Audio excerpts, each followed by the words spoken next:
I just emailed and they said yes, and it was 8 weeks out and I'd never played a whole set, and most of the songs I knew were Tommy's songs, so I couldn't play them. I had to quickly write a few more songs, work out some arrangements and things, and go and do a show in front of 2,000 people. And so I immediately found a Charlie Hunter CD, and I couldn't believe kind of what I was hearing, and I was like, this cannot be real. I was so inspired, bought a cheap Strat, put 2 bass strings on it, and then I did a gig with a sax player and a drummer that weekend.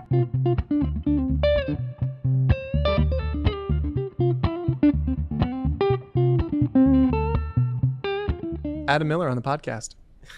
Hey, man. Thanks for being here at Carter. Thank you. Appreciate it. So nice to be here. Welcome to Nashville. I know you just flew in on a very long flight from Australia. Yeah, long 2 flights, bit of driving, but I am awake, which is incredible. I'm impressed. I'm impressed. It probably feels like the middle of the night for you. Actually, no, it feels like 2 p.m. Great. I'm okay. I'm good. Great. I've done this enough. Well, appreciate you carving out the time. Today, we're going to cover a whole bunch of stuff. I want to dig into some of your history. I want to dig into your technique and just kind of learn some things from you. Yeah. We'll do some playing and kind of hang out. Yeah. You want to kick us off with a tune? Yeah, cool. I actually haven't played guitar today yet, other than tuning up. Great. So the best place to do it is in a 40-degree room with your cold fingers. in front of 3 cameras and a couple microphones. Cool. All right, we'll just play something nice and chill to start with to get the hands going. Okay.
Beautiful.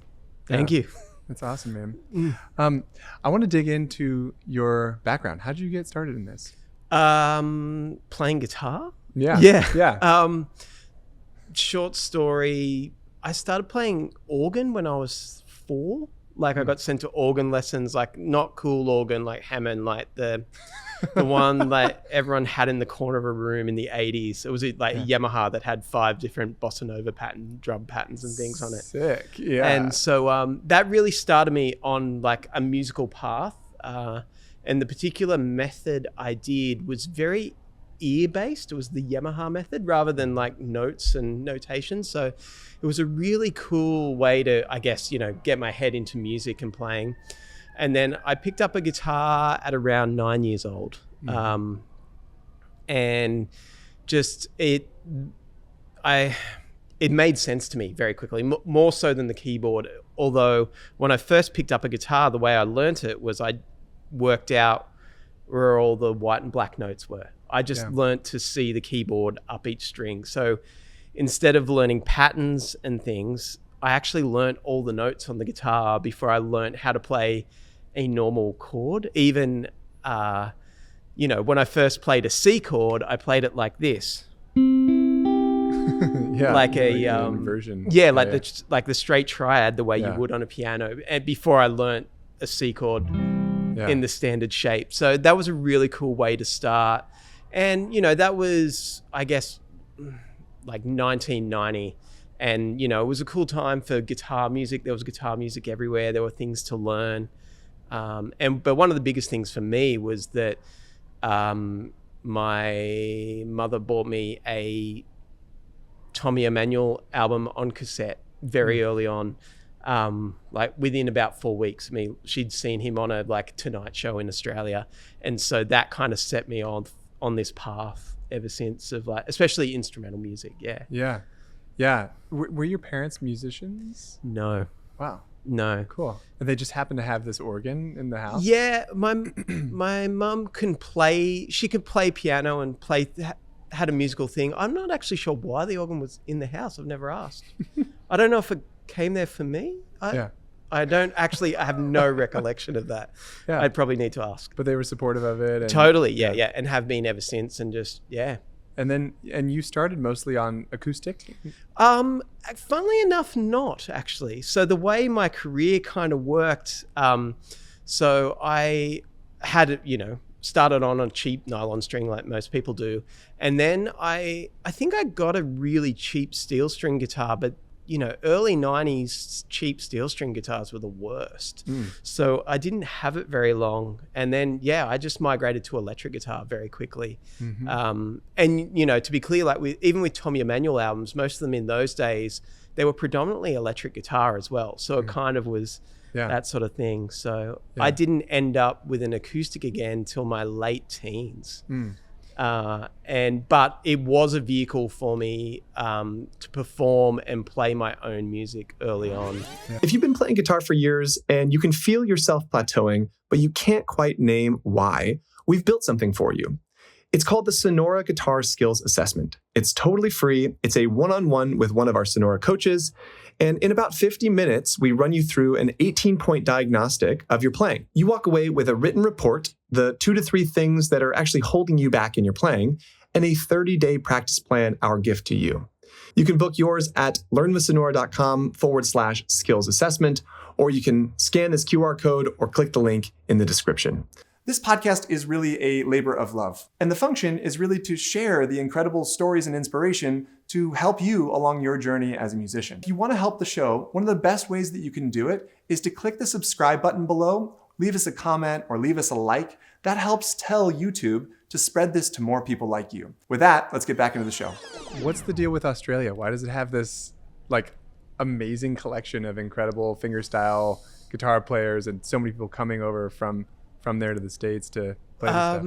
There's 2 things. I think from the point of view of fingerstyle and instrumental guitar is that Tommy Emmanuel is a household name there, especially through the 90s. Like these albums, like I said, they were acoustic and electric stuff. Like his electric stuff, which a lot of people aren't familiar with, is, it can be like close to Joe Satriani and sort of shred rock stuff to like Stevie Ray Vaughan, and it goes all over kind of the genres of music. And so there was a lot to learn there, but those albums would go to top 5 in the pop charts when he would release them in the 90s in Australia. So he is just a household name. And so that was like, that's just what you aspire to. It's like, well, this guy plays guitar, so I should probably play guitar like that. And then I think it's just a cultural thing in Australia of like, you have to be really good to get noticed. Like, and so the development of a craft, if you're willing to stick with it, whether it be, guitar or in the music world, like songwriting and playing, is that you really work hard on it. And a lot of the times it's actually hard to get noticed in Australia until you've succeeded somewhat overseas as well. So it's always the goal to get out. And just, it's a huge country, physically bigger than the continental US, but with only, well, now it's 26 million people or something. And you just, when you do a tour there, you play like 5 shows and you're done. Yeah. So, yeah. Yeah. So what did you focus on in those early years? How did you develop your technique? Okay. So early on, a lot of it was, I guess through my teenage years, especially when you don't have a lot of access to different music, I pretty much just played along to Tommy Emmanuel albums every day. And, this is all pre-internet, pre-access to information. So I would just learn it all by ear, or had a couple of great teachers that could help me early on. And, I didn't know it was hard music. I just thought it was cool because he didn't sing and my voice hadn't broken yet. So I couldn't sing along to like Eric Clapton and things like that. But I felt like when I played along to Tommy Emmanuel, I sounded exactly the same in my head. So I would just work out these things, and they weren't right. I wasn't so particular that it was like there. It like took me a while. So, one of the earliest things, like fingerstyle, probably I learned to play was like Blue Moon, like Tommy's arrangement of that. But I probably play it like.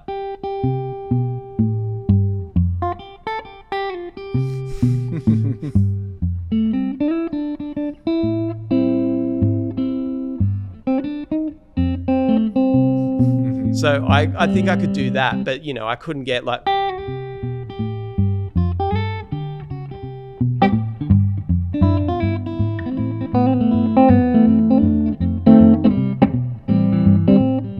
So it took, it was years later that I worked out how to kind of do it more correctly. That's probably nothing like the way Tommy plays it, but anyway.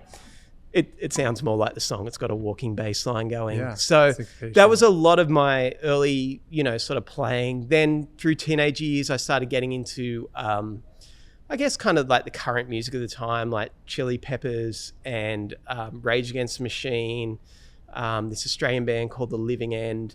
And that kind of diversified things. But I do like to talk about like culturally, like where I came from and like the Australian music scene, is there was nowhere I could perform any of this stuff. Like it was like, especially like instrumental guitar music.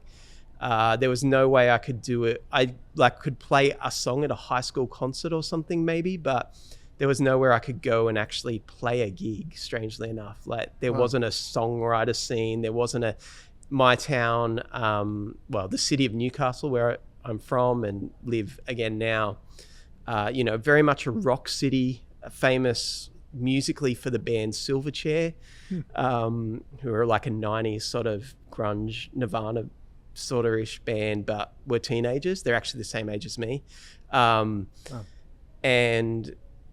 yeah, so I didn't actually get to perform a solo acoustic set until I was 19. Wow. And it was opening for Tommy Emmanuel.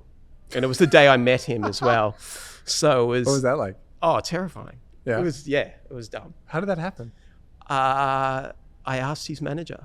I sent an email, said, I see Tommy's touring again in Australia. And I had recorded 2 songs and they were in like real It's hard to say real in an Australian accent. Make it like real media format on my website, and I put them up. And It's hard to say this in my own accent. Do you know? Well, I'm always aware of people understanding me. I try to roll my R's a little bit more in interviews. Sorry. And so I just emailed and they said yes, and it was 8 weeks out, and I'd never played a whole set, and most of the songs I knew were Tommy's songs, so I couldn't play them. So I had to. Here's what you're gonna hear. I had to quickly write, a few more songs, work out some arrangements and things, and go and do a show in front of 2,000 people. Oh my gosh. In my hometown at the same day of meeting, my childhood hero, and then that was crazy. That's wild. Yeah, that was a crazy day. Did you take lessons at any point? I did, yeah. As through those early teenage years, I had a few great teachers that were able to kind of develop me into different things, especially kind of show me that Tommy Emmanuel sort of stuff. They started me sort of leaning towards jazz and that sort of thing. But I think I was too young to really get it at the time. I didn't really have a context for the music or understand why I would want to learn it at the time. And then, being a teenager, kind of concentrating on sport for a while, I stopped getting guitar lessons. So, so then from then on, it was kind of all the self-learning process. Yeah. And you taught for a long time, right? Yeah. So I was very fortunate enough to lecture in guitar at the University of Newcastle for 9 years. So that was really cool because I did study classical guitar for a year at university level, but it was more to get into another degree. It's a long story, but that was a great year for learning about tone and that sort of thing. So, yeah. Additionally, we've been thinking about cool ways that we can add more value to our community here. And our nerdy team over here has come up with a really cool new software tool for you. Basically, it's a slow down and looping tool for all of the platforms that you learn guitar on. It lives in your browser on top of YouTube and Instagram, and it allows you to slow things down, loop different sections so you can really focus and learn things from all of these videos. It's a super cool tool. I use it every single day myself, and we want to give it to you as the viewer for free. So all you need to do is click the link below, register for that, install it on your computer, and that is our gift to you. In addition to that, we've created a totally free community where we're adding a bunch of bonuses and extras, things like tablatures from the episodes, behind the scenes content. Like I said, it's totally free. If that's interesting to you, click the link below in the description, and we'll see you over there. With that, let's get back into the show. What is your approach to teaching someone if they come to you and say, I want to learn fingerstyle stuff, or I want to learn this Charlie Hunter kind of thing? What do you typically teach them, or what did you teach them? From the start? Yeah. So it's obviously the first thing is independence, I would say. That's the main, it's how to train your fingers, especially your right hand or your picking hand. Sorry for left-handed players. How to do all three of you out there. Yeah. We got you. We'll take care of you. It's a little harsh. How to, separate those things from happening. And usually I start with kind of the boom chick technique, like the Chet Atkins, I think of it as the Tommy Emmanuel thing because that's how I learn it, of the alternating bass, so that your thumb is, if I play an A minor chord, your thumb is playing the bass notes like that. It's also muted as well to give it a little bit of percussive effect. And then to slowly introduce playing the chord with your fingers. So it'd be I usually start with try and do it on the one of the bar. So you get this. Actually, I left a bar there.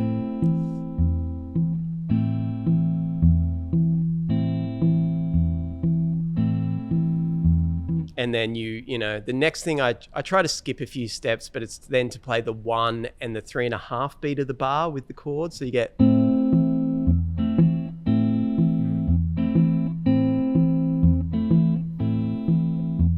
And then you can try and play something like In the Mood or something that's always the one I think of then. This is a jump of 8 to 12 weeks I'm doing right now. Yeah. That's how long it took me at least to actually be able to get this under my fingers when I first started to do it. But like that, so you do that underneath that, you get.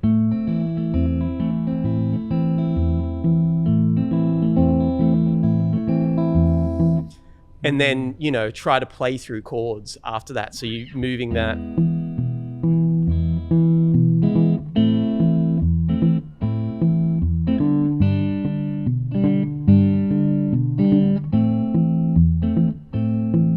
And it develops because you've then got to use your thumb on different strings to start. You know, if it's an E chord, the first note is on the low string. If you're on the A minor chord, then the first note is the 5th string. And so it just, you know, there's all sorts of little tricky things to kind of work out from there. That's kind of step one.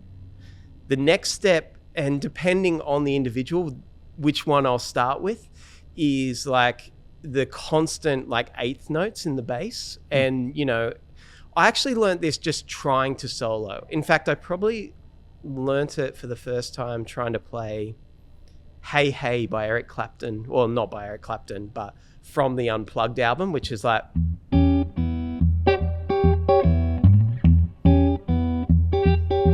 So you've got that going the whole time, but it's just keeping that bass note going.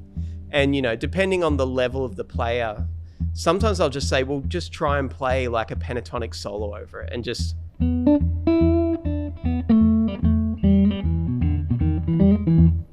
So that they've just got that going the whole time as it goes. And, you know, what happens is when you first start to do it is that your thumb wants to follow whatever pattern your finger is. So it's going, so if you're playing something along, it might go.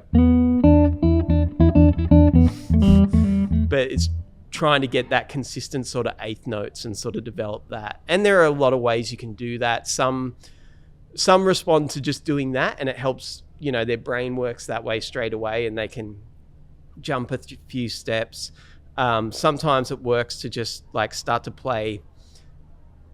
I usually do it in like a pentatonic-ish scale and change the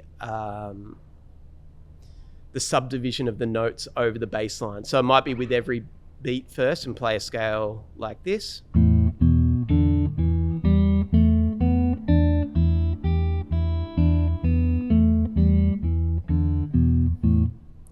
Then you might subdivide it to quavers, so 2 beats for 2 melody notes for every bass note. So you get. Did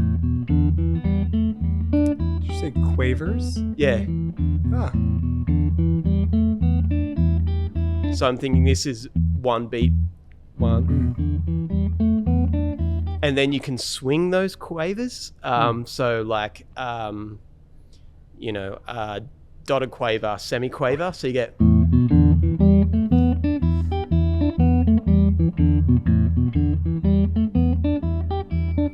Then you can do triplets.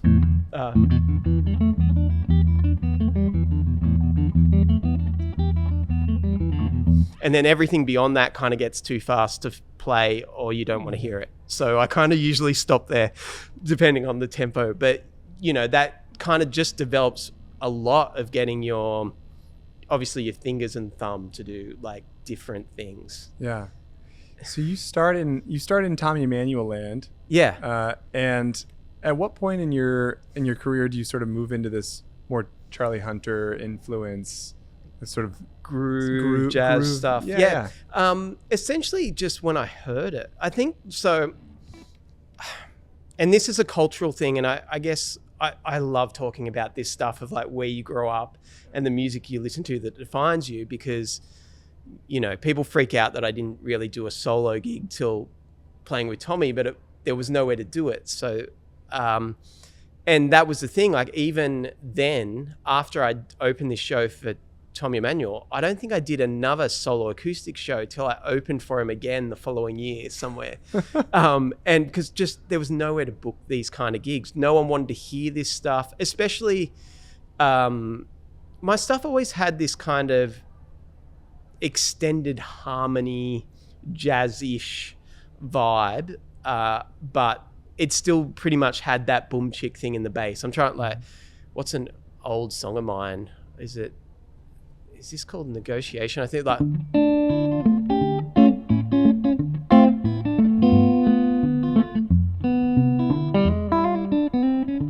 That's nothing. That's totally wrong. Anyway, but it had that vibe. And at those days, like early 2000s in Australia, I couldn't play that anywhere.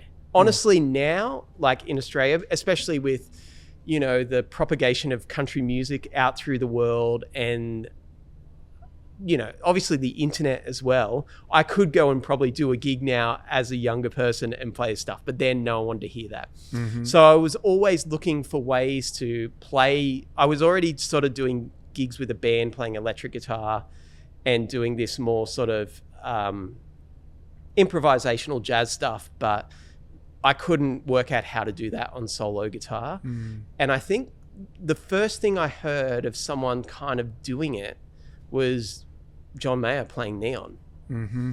Yeah. That was the thing that kind of, I was like, whoa, like this is funky and groovy and, you know, kind of just this amazing technique. Like Where the Light Is moment or just oh even no way the earlier. first album. Yeah.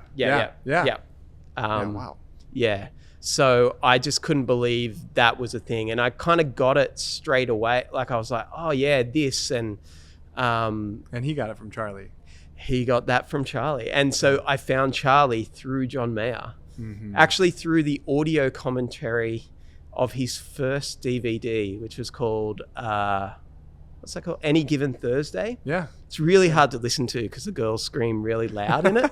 So I learned about Charlie through his first DVD, Any Given Thursday, which John Mayer does an audio commentary on because he's John Mayer. But he talks about Neon being like inspired by this guy, Charlie Hunter, who apparently opened that show that night as well. And so I immediately found a Charlie Hunter CD, and I couldn't believe kind of what I was hearing. And I was like, this cannot be real.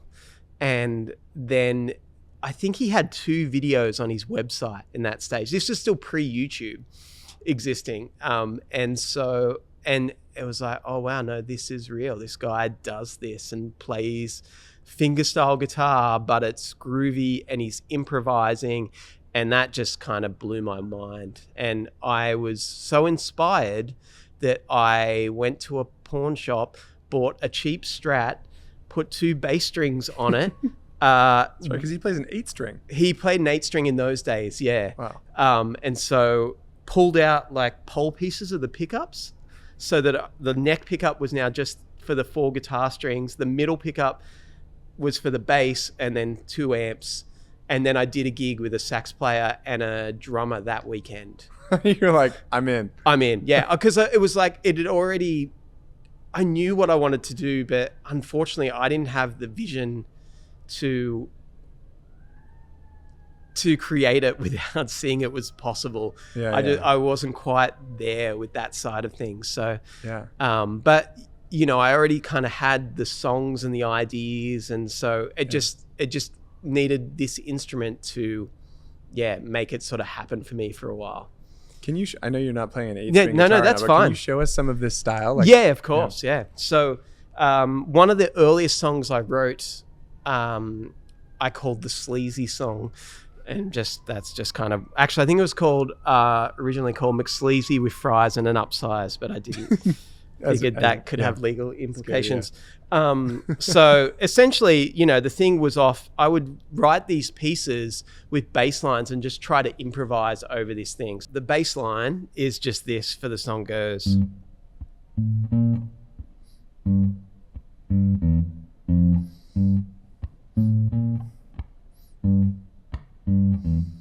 And so I wanted to kind of work out, basically I would just practice trying to improvise over it. Kind of like I was showing you before with the straight 8 sort of bass, but the difference with this sort of thing is that now your thumb is not the consistent sort of thing.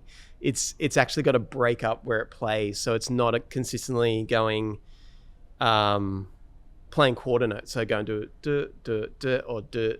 It's actually got to separate. So.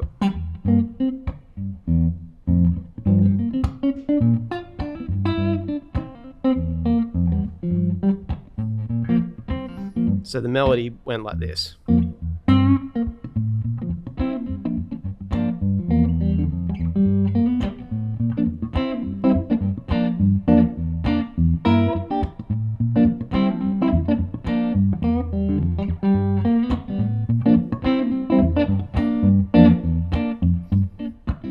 So you would see even there, I'm kind of breaking it up to these two sort of being my bass strings and then the other four sort of being my melody strings in a way. Yeah. Oh, it's so cool. So I think I wrote it that week and played it that night, like a week later at this show with a bass player. And yeah. Doubling with the bass player? No. I was the bass player. Oh, you so were, sorry, playing with the drummer and sax player. I see. My mistake. When you play with the trio these days, are you playing this kind of stuff as well or were you playing with the bass player? Sometimes, yeah. So what happened for me was that I realized that when I slowly developed, I got a 7-string version of built a 7-string version of that guitar that had 3 bass strings and 4 guitar strings. Then eventually I bought Charlie's signature Novak's guitar that had 8 strings.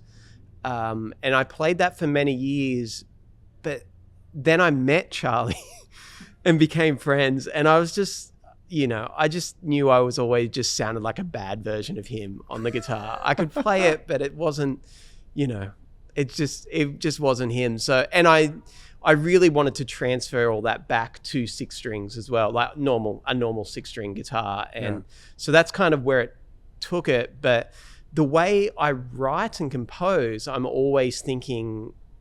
usually just thinking it's self-contained anyway, before I take it to someone else. I'm working on the things solo and can usually play most of my songs solo just fine and cover the bass notes.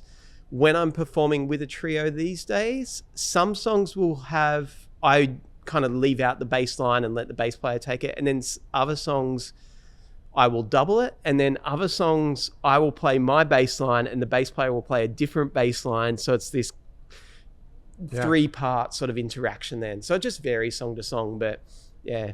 That's so cool. So you work your way through the Charlie Hunter side of things. What happens then? Like what, as you've developed as a musician? I guess for me, it was then, I got, very heavily into playing this. I did release a solo acoustic album that was very groove focused. Lots of, these sort of fingerstyle groove things with improvisational solos.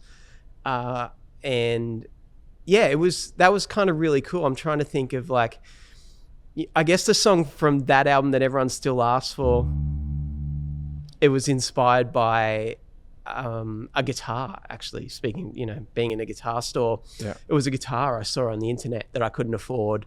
I didn't actually play it till several years after I wrote this song, but it was written about the archtop guitars made by this recently passed very dear friend of mine named Ken Parker. And so I heard, actually Charlie had a recording on these instruments, and when I heard him playing these guitars, I wrote this groove, and it's kind of like...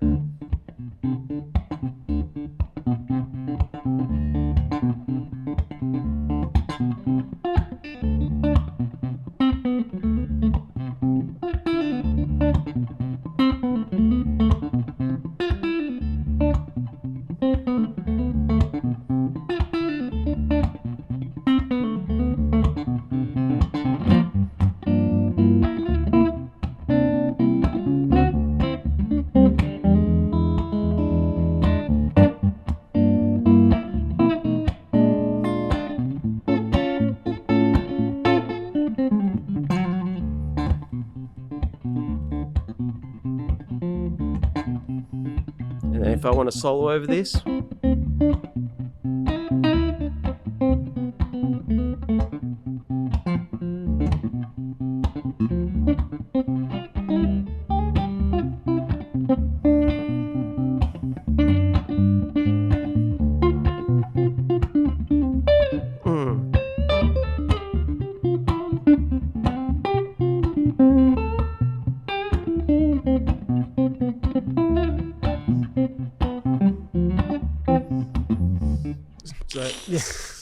That's so awesome. Thanks, man.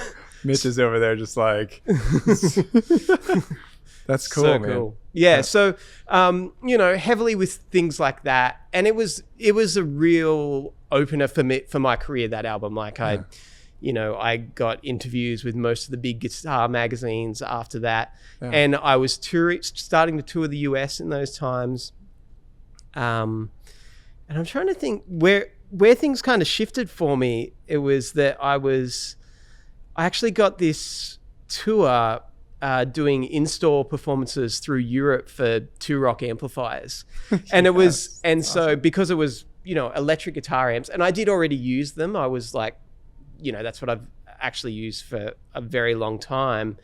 But it was the first tour I ever went on where I didn't have an acoustic guitar. I only had an electric, and it freaked me out. And I didn't know what to do.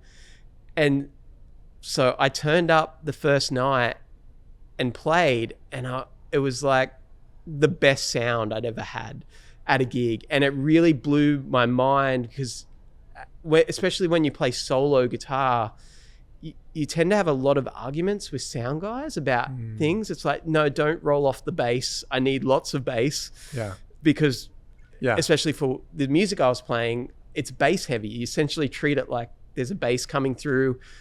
Please don't add treble because I have microphones in my guitar and then they'll squeal. Yeah. Please don't compress it because yes, I want to play quiet and I want to play loud. And it just ended up that some nights I would almost be unable to do what I do on an acoustic guitar. But then, when I played electric, if I just had an amp next to me, that whatever I heard was perfect. And then whatever... Yeah. And usually the front of house person just put a mic on and turned it louder. Like they didn't do that sort of stuff to it. So it resulted in me just going, man, I really love playing electric guitar again. And so I kind of shifted back down that way. It was sort of a cultural thing at home as well, where in Australia, no one still wanted to come to me playing solo acoustic gigs, but they would turn up if I was playing electric guitar with a band. So it was just kind of those cultural things that led me down a different path. Yeah. It's also just such a compelling sound. How do you go about composing in that way? Like, talk us through your writing process for something like this. Okay. A lot of the early stuff, like even so that Sleazy Song thing and that Groove Parker, really just came down to finding a bass line and trying to improvise over it. And then usually a melody was like an improvisation that stuck. But it was really just going, okay, if I play this, what can I play over it?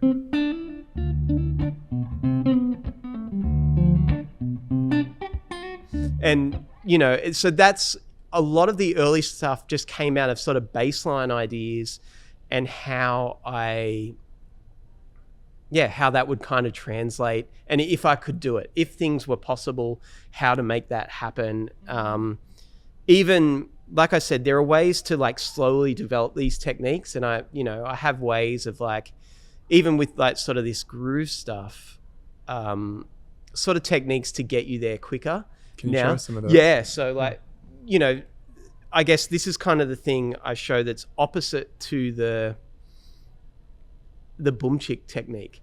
So it's sort of the idea of that then your fingers are the consistent thing, kind of like a ride cymbal almost. And so the idea is to put a groove onto the guitar, like, let me get close to the mic so it's cool. Yeah. Give me a freestyle really quick. So that sort of groove. So the first thing I do is like the hi-hat, which is quaver rhythms, eighth notes. And so I'm just going to do it on playing these three notes. So the D at the top is the hi-hat, and so it's...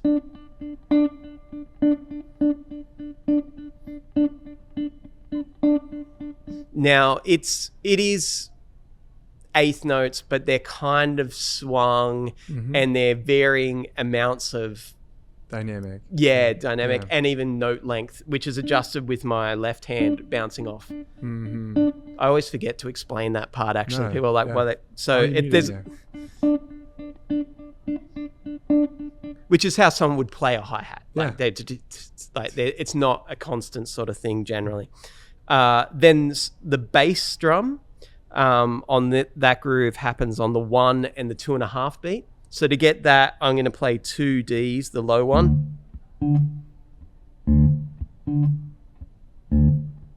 And they're generally kept short by my left hand as well. So it's a lot of fingerstyle guitar is actually like your left hand muting all the other strings so that your right hand can be free to create the feel. But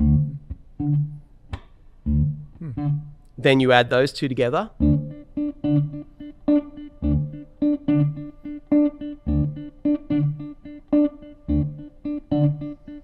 And then the bit that's kind of tricky for this style, and it's something that I worked on for a couple of reasons, is to get the feel of the snare.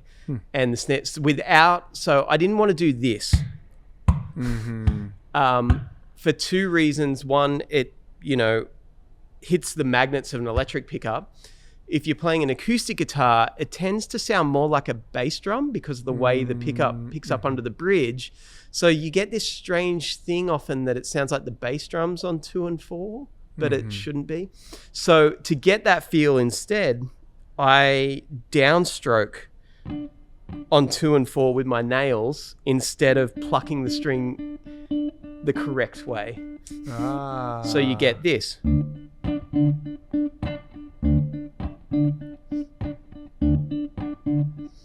It looks like my thumb is slapping a bit, and sometimes I still do because it's a very autopilot thing, but usually it's there actually muting.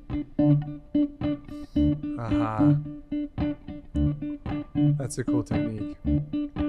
And what's cool about it is that you can still play a note. You don't have to stop for just a percussive thing. Right. And it's not as intense as like that. Right. It's like, and it works for so many styles. Like it's not just that groove thing. I use it the same way if I'm going.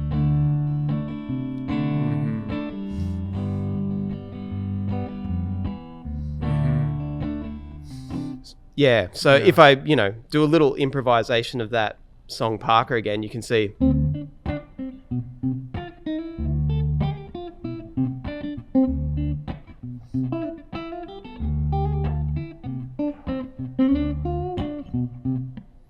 So sometimes I will use it with a note, and sometimes I will just do it as a percussive thing in between, so you can still feel what's going on.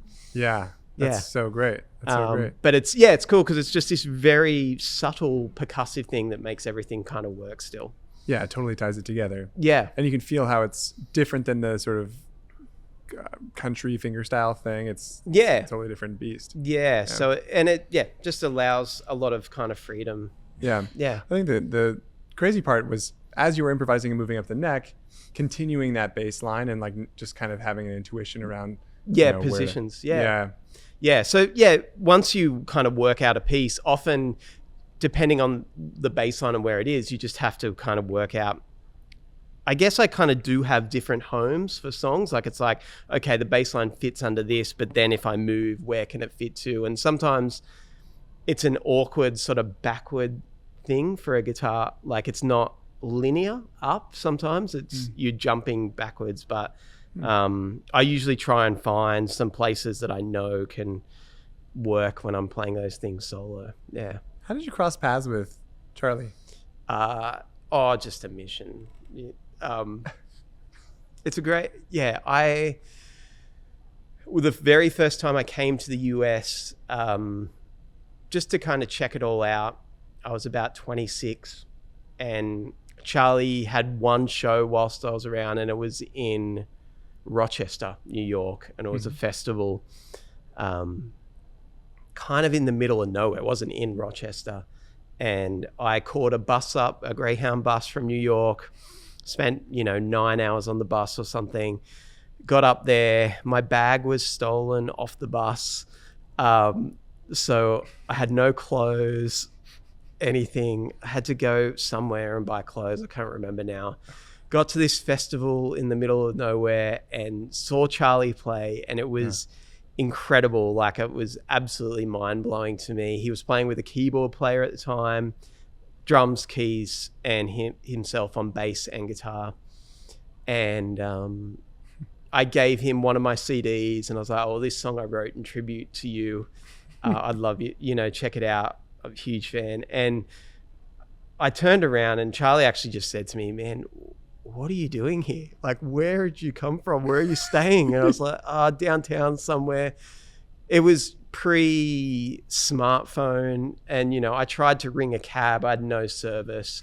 I had no way to get back to the hotel. And he's like, I'll give you a ride. And I went out for dinner with him that night. And we became friends. And then, I have an album on his record label now and that sort of thing. But really, incredible guy. So it's meant to be. Yeah, that was just a crazy weekend, because then I think that was Saturday night, and then on the Monday night I ended up playing with Les Paul on Broadway. Wait.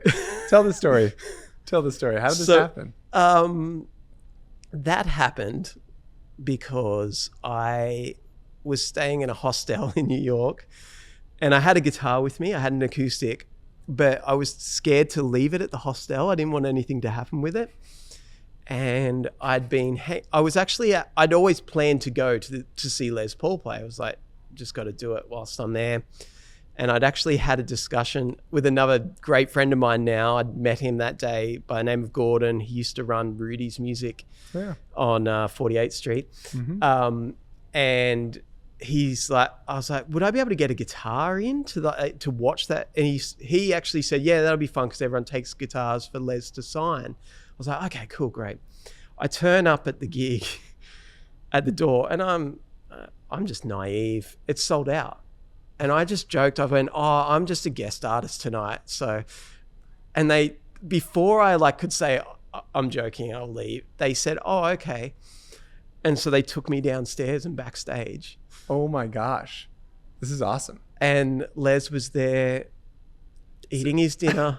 And he said, You're just like, I'm committed to this now. Yeah. He's like, who are you? And I'm like, I'm Adam. I'm from Australia. I was like, I played with Tommy Emmanuel a few times. And he's like, okay, what are we playing tonight? So yeah, I did. So he just rolled with it too. Everyone rolled with it. Yeah. You're just like, all right, we're doing this. Yeah. And it was cool because Les's bass player in those days, Nikki, is actually basically from my hometown in Australia as well. I didn't know she'd moved to New York when I was probably 10 or something, but it was also a way to go, oh, hey, I'm from Newcastle too. Like, the Australian's going to let me hang so here. It was, but yeah, crazy. That's wild. Crazy night. Crazy 2 days. Yeah. Like meeting heroes. And have you ever seen this video? There's this viral video that was out like 10 years ago or something, where there was this guy who would just try and get into different places wearing headphones and say he's the DJ. No, I did, but it probably worked. It works like a charm. So he starts at the nightclub, and then he goes into like different places that are definitely not like DJ establishments. He goes on a bus, and he's like, I'm playing on the back. Yeah. Like, I don't need to pay, right? So it's a one great, of these, total commitment. I don't want to tell everyone about it, but it sometimes works. Carry a guitar around and just say that I'm just playing tonight. Yeah. It's good. Having an accent, I think, an accent in different from the location you're in. Exactly. Does often help. Exactly. Yeah. Oh, he's foreign. He must be. Flew out here for this specific night. Exactly. Wow, that's wild. Yeah. Okay. Cool. So you meet your heroes. Yeah. How does it develop into you getting signed on his label and putting out the record and all that stuff? Oh, well, with Charlie, that was a very industry decision from a few years ago, that we just wanted to try and create. Well, he was trying to create something of like having a lot of guitar players and people on one label to sort of try and work the system into sort of a Motown sort of thing. Yeah. It was cool. I don't know if it worked for my album in particular, but I think it has worked for Charlie for the rest of the stuff they've been doing. This Side Hustle Records, it's called. Side Hustle Records. Yeah. I want to transition there into, I'm curious how you navigate as an independent guitar player playing, kind of musicians' music. How do you navigate being a full-time artist and also living in a different country and kind of navigating all of that? Very difficultly. It's hard. It seems like it's getting harder. So I've been like touring internationally for about 15 years now. Mainly, even like I said earlier, is that there's just not enough of a demographic in Australia to support niche music. Even Sydney, it's one dedicated jazz venue closed down last year.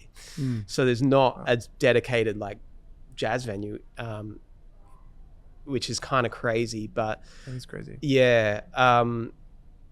So it's just kind of making it work. People were hearing my stuff and asking me to play places, and I just go, okay, I'm going to see if I can make this happen. It's a lot of research and a lot of emails. So I am my own manager. I am my own agent. I kind of do everything. And a lot of it, honestly, it ends up like for every 100 emails you send, which are not like general, they're like specific to each venue and that sort of thing. I kind of have this ratio of like 2 get replied, and one of those replies is no, and the next one is maybe. And it's like bookings, like essentially like for tour bookings and that sort of thing. And it's so that's really hard to make tours work and to try and get a flow of things happen. And it's hard emotionally after a while, because it's just like, obviously there is rejection, but then there's rejection where you don't even get the ghosting rejection, which is, I think, sometimes worse. And it's hard to keep up. I have to be in a good frame of mind to be like on my emails doing those things. I really have to psych it up and go, okay, I'm prepared to do this work for very little return. Very little return as far as emails go. But it's just kind of a juggle of things. And, that's not to be said. I guess also being international, living internationally, like I've tried to get a booking agent in the US, but what I do is still niche, as you said, musician sort of thing. So I haven't found anyone that's kind of willing to take me on yet. So I just, keep making it happen. And if people ask me to play in an area, I do my best. And a lot of it comes from fans either like going out of their way to talk to a venue for me sometimes. They're like a local connection, which kind of helps, or even like sometimes it ends up being like house concerts and that sort of thing too. But it's, the actual doing of it, which I'm at the start of right now, is amazing. Like when I'm actually out doing the thing I feel like I'm meant to do and the thing I want to do, like I love performing live. Like that's kind of the goal of everything. I'm not into videoing myself playing very much. I'm not too much of a fan of that. So when I'm actually out there doing it, it's amazing, and it's all worth the effort. And it's usually good because I get home, and despite being tired, I'm usually energized to be able to write all those emails again to make the next tour happen. So that sounds like an enormous lift to do independently. Where did you learn the skill of doing that, booking your own tours, and just doing it, having to do it? Just trying to work it out. It was in Australia, I guess it was just, I just had to do it. When I started doing international things, like the legalities of things is pretty difficult to navigate. Like a work visa for the US is a very difficult, expensive legal process. And that, from the time I was thinking, okay, I should be playing in the US, to actually getting my work visa was 3 years of like work for me to get all the credentials and information I needed to actually be able to even apply for it. So do all musicians internationally have to go through this process just to play a gig here? That's bonkers. So that's crazy. The visa for a solo musician like me is called an extraordinary talent visa. No joke. Oh, great. Nice. And the example they give in the paperwork, so you have to fulfill like 7 3 of 7 different criteria, which could be like international awards or media and press. There's certain things, but one of the examples they give in the paperwork of like, or you could have won one internationally recognized award, example, a Nobel Peace Prize. That's the example, because that visa is not just for musicians, it's for anyone who's a extraordinary talent in their field. So that's the one for a solo musician. So where's the application for musicians for the Nobel Peace Prize? I don't know. I guess it would have to be a Grammy. I feel like that would be the only music award they may. We just need to start inventing like a highfalutin award system to just bestow awards upon our favorite musicians from Australia and whatnot. But it's a difficult process. It's a lot to kind of make it happen. So it's a big investment, and most people on that visa do end up moving here. Like I can live here on that visa, but for various reasons, I've just chosen to stay in Australia at this point. Yeah. Wild. And you did live in LA for a short stint. I did. Yeah, we did. My wife and I did commit to that move in 2019. Sort of the university I was teaching at kind of finished up there, but unfortunately then COVID hit, and we were in Australia when COVID hit. Our flight to come back to LA was like a week later, and that got cancelled. Did you leave your stuff in LA? We were actually just moving at the time, so the only thing I had in LA still were 2 guitar amps, and they're still, one's still in LA, and then the friends I left the other one with moved to Vegas, so it's still in Vegas. Anyway, so it's kind of handy to have amplifiers around. Well, just in case you play Vegas, you got a great amp there waiting for you.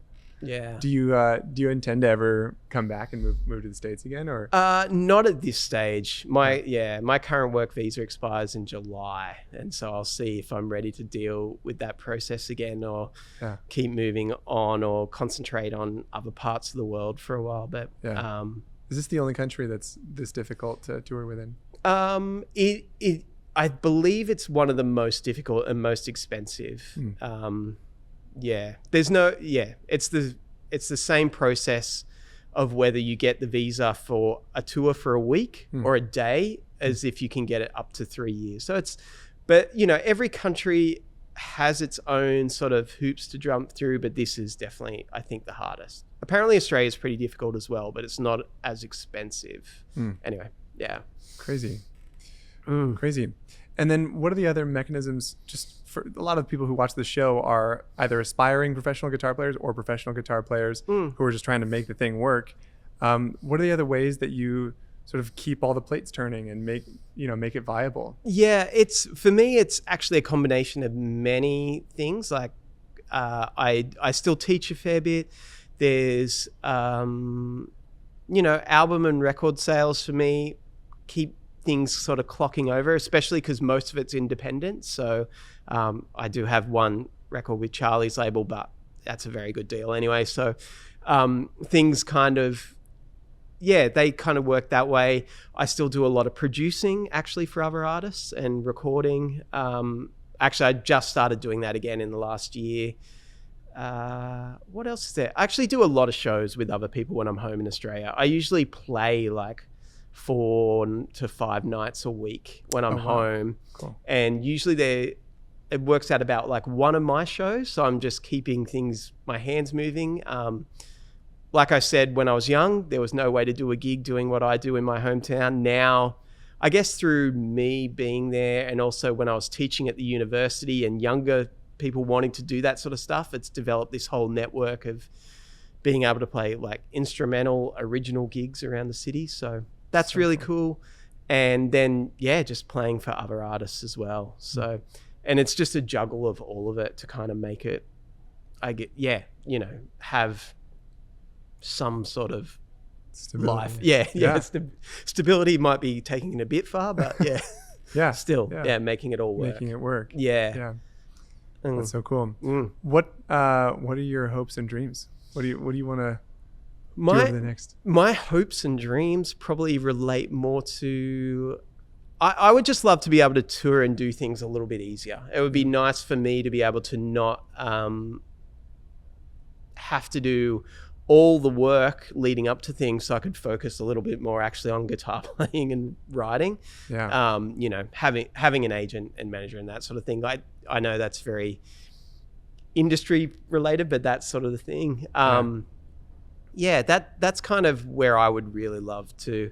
That's currently the thing. And then, you know, there's still several people I would love to play with. Who? You know, the top of the list, the guys I would love to sit down and play with is still Bill Frisell. Mm-hmm. Bill really kind of blew my mind. It was sort of like a few years after I heard Charlie for the first time, and it just resonated with me in a way I didn't expect. Like, it was like the beauty and the technical intricacy and the harmony without it sounding like that at all. And you know, that's probably been one of the greatest influences on me for years. And then John Mayer, like I mentioned him early, but I'm a huge John Mayer fan.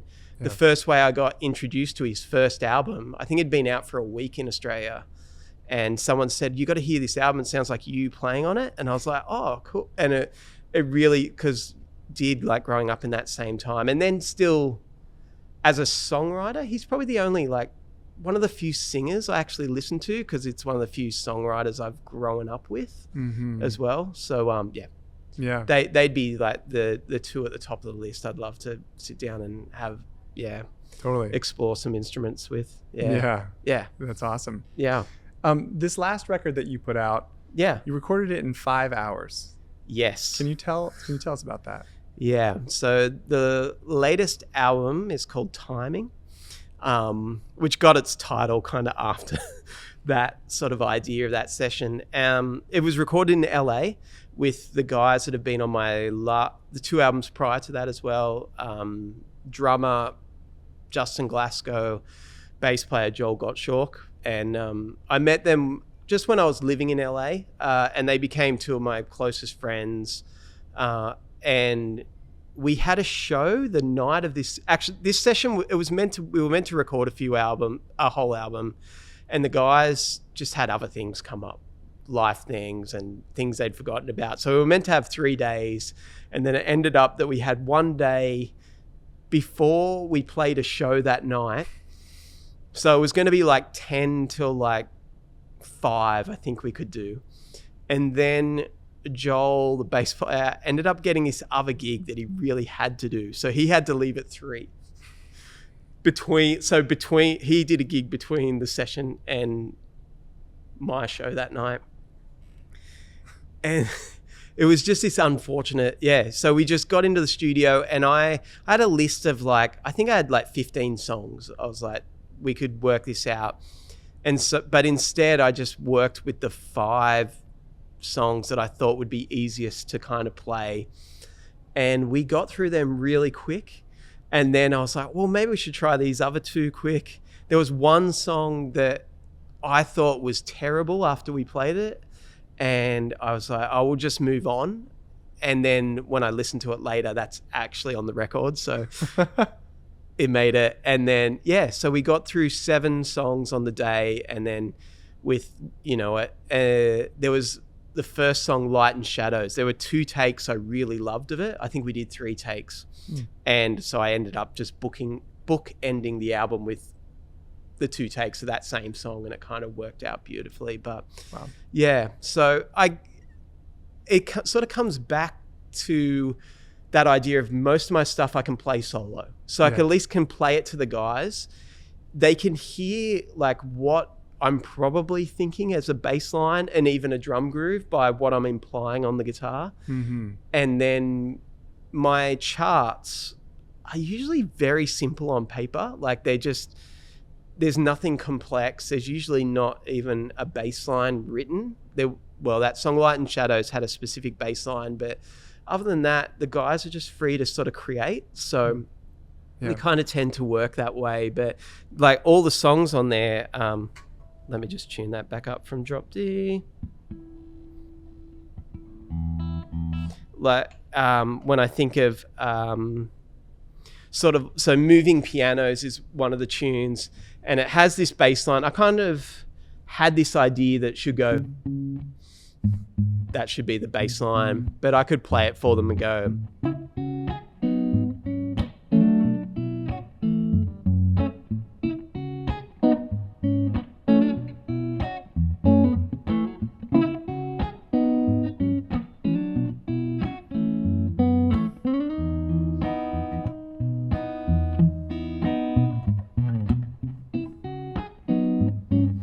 So I could just play that for them for that long, and then they'd go, oh yeah, cool, but got it. Yeah, got it, that vibe. So, you know, on that song, on the record, what do I play? I only play this.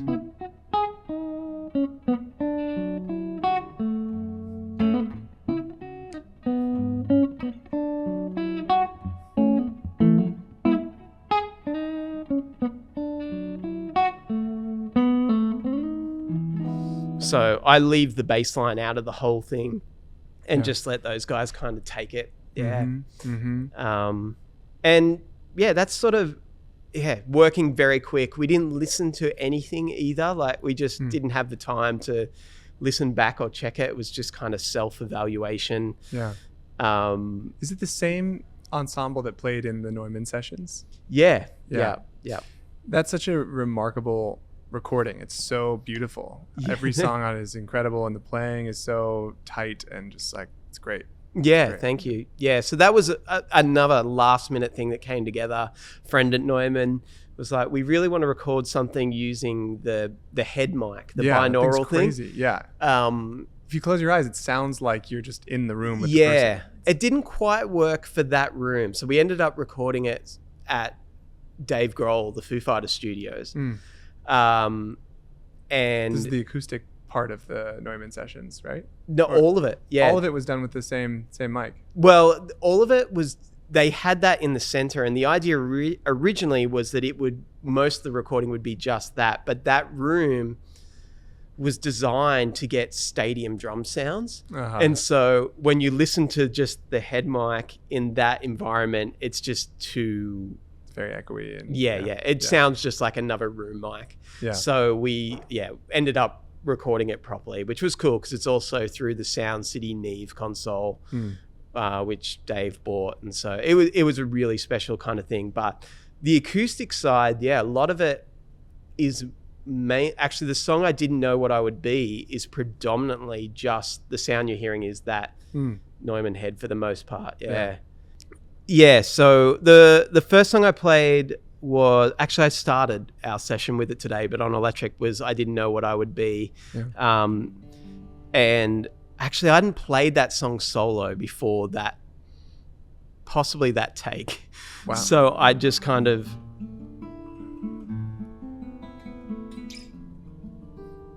I don't know, that chord progression works so great on acoustic guitar, even though it's not particularly open. Yeah.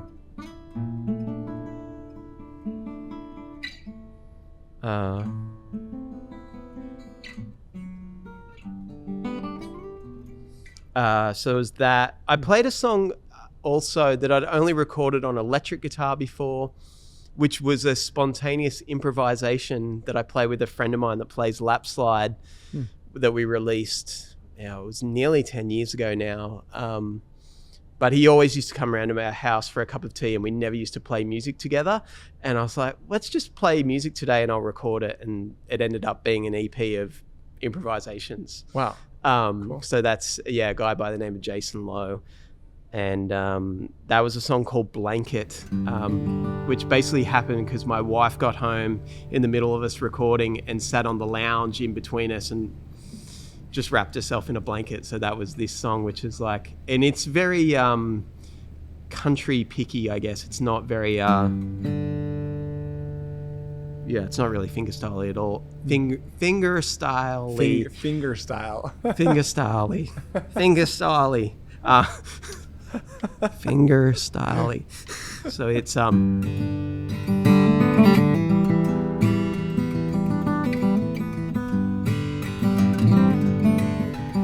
kind of very inspired by Bill Frisell stuff, really. Like his Nashville album and things like that, if anyone's familiar with that. Yeah.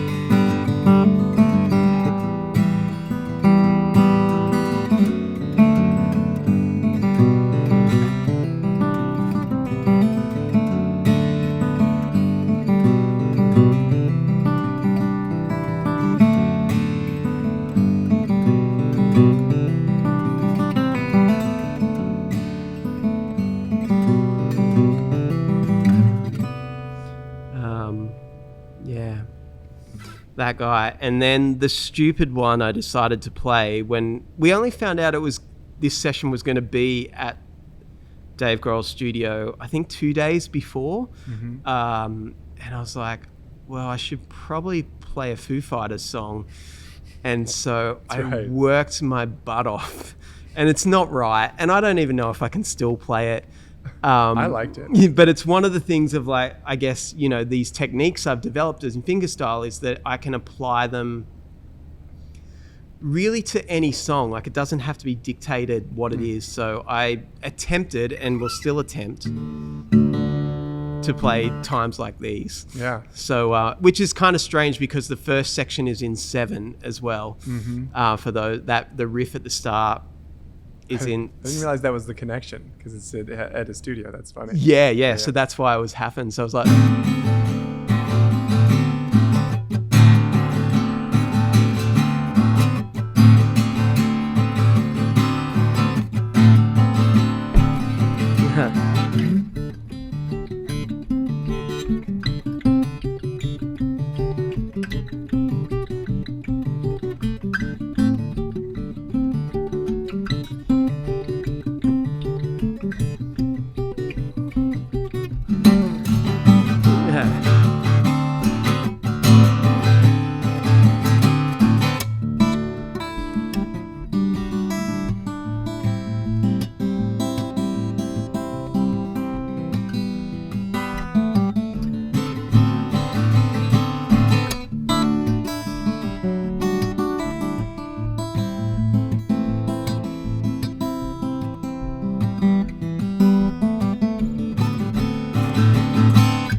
Yeah, so it's cool. Still getting close, but yeah, I haven't played it in a while actually. I love it.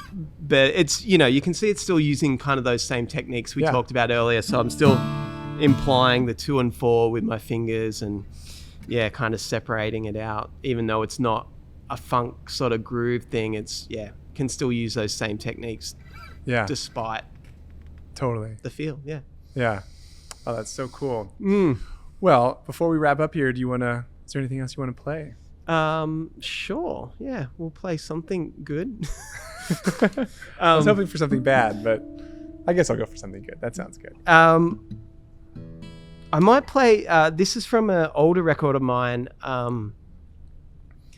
It's just a song I wrote for my wife, and it's called Love. Yeah. Cool. Yeah. Okay. Will I play it with a pick or will I play it with fingers? I'm going to play it with fingers, actually. Cool. That's the thing. Sometimes I get like... Do you ever play with a thumb pick? I never play with a thumb pick, actually. So I guess that's one last cool thing to talk about, is that I used to play with a thumb pick early on whenever I did fingerstyle, but then I realized that I didn't want the bass to be bright. I wanted it to sound like a P bass with the tone rolled off. I wanted it not to be kind of clicky and kind of crazy. And then even like with the pick I use, it was something I worked out years ago that worked for me, is that I only ever use like one pick. What do you use? So this is a Dunlop Prime Tone 308. This is the same one that Molly Tuttle uses. Yeah, same pick. Yeah. Okay, crazy. Yeah. And essentially, it was just that this is the closest, they're great to grip because they got like little grips on them. It's like a pebble. It's like a rock. Yeah, kind of. And I wear through them pretty quick. Like I generally replace them every show. Wow. But just so they maintain smooth edges. But it sounds really close to the flesh on my fingers. So even if I am...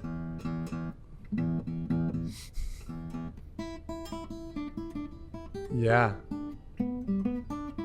So it just gives me this consistent tone. So I use that whether I'm playing electric, anything, funk, and it just means it's one less thing for me to think about. Like Yeah. I'm not going, oh, which pick will I use for this? Simple. It's just, am I using a pick or am I not using a pick? Yeah. Yeah. And so, yeah, so it kind of varies how I go about it. And this song in particular, depending on the night, it will vary how I actually play it. But seeing as though we've been talking a lot about fingerstyle today, we'll finish it fingerstyle. Great. Actually, I think the solo acoustic version of this out is fingerstyle as well. Great. But yeah, Great. this is called Love.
Yeah. Beautiful. Thanks, man.